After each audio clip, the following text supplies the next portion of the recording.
السلام عليكم البنات، كي دايرين؟ لاباس عليكم؟ ان شاء الله غنشارك معكم واحد الكوماج اللي هو زوين بزاف وكيليق لهذا الوقت ديال البرد. كيف ما كتعرفوا البشره كتفقد الترطيب ديالها وتتفقد النضاره. هذا المقشر هذا رائع، كيرطب وكيفتح وكيغذي البشره. هاد الكوماج هذا هنا في الصحراء راه ما كيخطاش العيالات، كلشي العيالات كيديروه.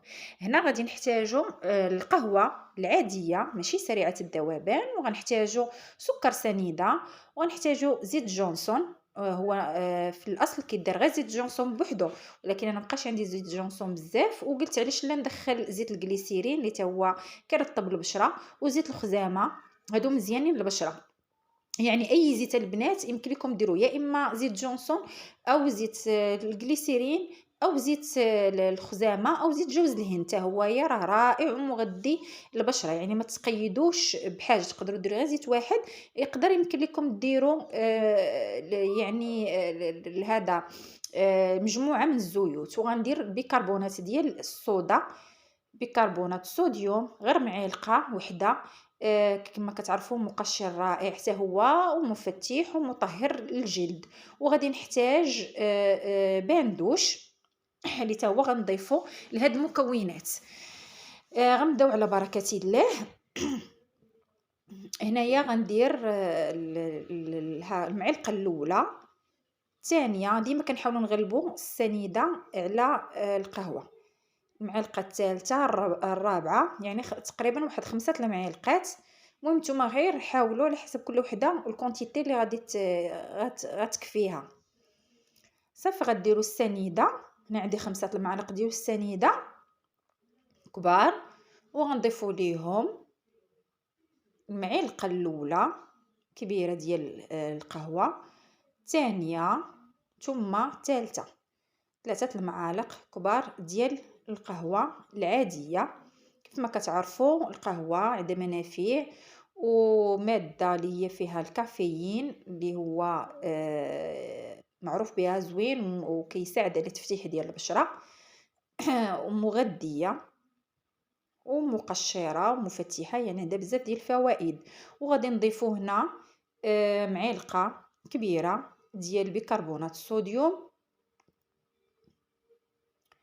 اللي كان عندها ديروا، اللي ما كانش عندها تقدر تكتفي غير بالسنيده وبالقهوه وبالزيوت اللي قلت لكم، ولكن هي من الاحسن هاد البيكربونات هو تيعطي واحد الفائده زوينه للبشره، حتى هو كيرطب وكيقشر وكيفتح ومطهر ايضا للجلد. صافي نخلطوا المكونات كلها مع بعضها مزيان، خلطوا النواشف، ومن بعد غادي نضيفوا الزيوت. زيت جونسون تقدروا تكتفوا غير بزيت جونسون، راه زوين للجسم. وبالنسبه كمقشر بحال هكايا نستعينوا غير بزيت جونسون، او ديروا خلطه من الزيوت الا بغيتوا استفاده اكثر. هنا زيت ديال الجليسيرين هو شويه ثقيل، كيساعد في ترطيب يعني البشره، عنده بزاف فوائد على البشره. كيحبس الترطيب، هو زيت الجليسيرين باش زوين كيحبس الترطيب في البشره، يعني ثقيل واخا تديروه وتغسلوه كتبقى البشره مرطبه. وهنا زيت الخزامه الريحه ديالو غزاله، كنديرو ديما انايا لشعري بالنسبه للقشره. يعني زوين، هو مطهر ومرطب في نفس الوقت ومغذي للبشره والشعر. صافي غنكتفي بهذا القدر. وغادي نضيف الباندوش، تقدروا تضيفوا الباندوش تقدروا ما تضيفوش، تكتفيو غير بهذا الشيء. هنا كيف ما شفت هنايا الوصفه كيديروها كيزيدوا فيها حتى الباندوش، والصراحه زوين كيعطي واحد لا تيكستور او واحد القوام زوين لهذا المقشر، وكيساعد في يعني باش تسرحوه على البشره ديالكم. صافي كنخلطوا المكونات مزيان مزيان. هاد المقشر ما كيخسرش البنات، وتستعملوه هكا الا مشيتوا للحمام من ورا فاش تحكوا وتغسلوا شعركم. ديرو تخلوه هو الاخر، تخلوه هكا تقشروا به الجلد ديالكم وتخلوه واحد شويه. هو راه مقشر وفي نفس الوقت راه ماسك، ماسك مغذي للبشره، يعني رائع وزوين بزاف بزاف. كيحيد هداك، كيمنع من داك جد الإوزة.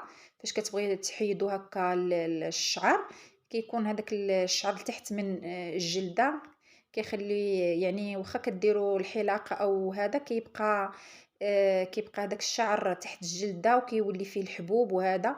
هاد المقشر غادي يهنيكم من هاد المشكل هذا، وغيكون عندكم بشرة الملمس ديالها رطب وزوين وخالي من يعني العيوب. كيف ما كتشوفوا ها هي هكا كتكون القوام ديالو هو هكا. صافي كتبقاو تحكوه هكايا، كتحكوه مزيان على الجلده.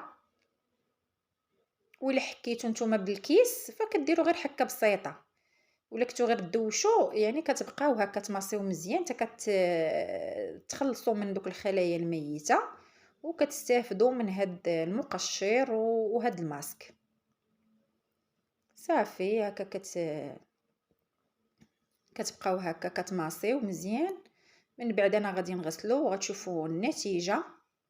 فالنتيجه اللي هي رائعه، كتحسوا بالبشره تنفسات، وما يعني في وقت البرد تولوا تحسوا بالبشره بحال مخنوقه، الجلد ديالكم بحال مخنوق فاقد الحيويه ديالو والنضاره ديالو والترطيب ديالو. فهاد البشره كتخلي الجلد يتنفس مزيان. كيف ما كتشوفوها هي النتيجه واضحه. يعني هذيك الايد اللي درت فيها الكوماج راه كاين فيها واحد الرطوبه وواحد الملمس اللي هو زوين. راه واخا ما باينش مزيان، ولكن راه ما نعاودش لكم، راه هكا كيبان لكم الفرق. اليد الاخرى راه مكرفسه مع البرد والشقه وجافيل وهذا، راكم عارفين ما هو التنظيف. ومن وراء البنات فاش تديروا الكوماج وتساليو وتغسلوا بالصحه والراحه، غادي ديروا هكا شي مرطب ضروري باش تحافظوا على هذاك، باش كتعطي نتيجه احسن، وكتحافظوا على داك الترطيب في الجلد ديالكم، الجلد كيتفتح، وكتعطوه الترطيب والتغذيه اللازمه ليه في هذا وقت البرد هذا. راه ماشي غير الشمس اللي هي اللي كتسمر، راه حتى البرد القاسي حتى هو راه كيسمر الجلد. ايوا صافي البنات، هذا هو الماسك. نتمنى ان شاء الله هذا الفيديو ينال الاعجاب ديالكم. راه كتشوفوا الفرق اللي هو واضح، اللي هو يعني واضح. شوف دابا غير زدنا رطبناه هكا غير بالمرطب، وشوفوا يعني النتيجه. هاد الكوماج تقدروا ديروه يوميا من بعد الشقه، راه تيعطي نتيجه زوينه كاع. انا راه مازال ما كنستعملوش بزاف، غير تقريبا مره في السيمانه. لو كان زعما هكا ديما نستعملو كل يومين او لا كاع كل نهار، يعطيني نتيجه احسن واحسن. يعني راه زوين، فيه فوائد اللي هي كثيره. نتمنى ان شاء الله هذا الفيديو ينال الاعجاب ديالكم، و... وشكرا على المشاهده. هنا كنوريكم يمكن لكم تحتفظوا عليه في اي بواطه تكون مغسوله ونقيه، تحتفظوه يعني تستعملوه من وراء يعني في الحمام، او من وراء الدوش وفي الدوش ديالكم العادي. كيف ما كتشوفوا هنايا اليدين راه تحسوا بها ناعمه،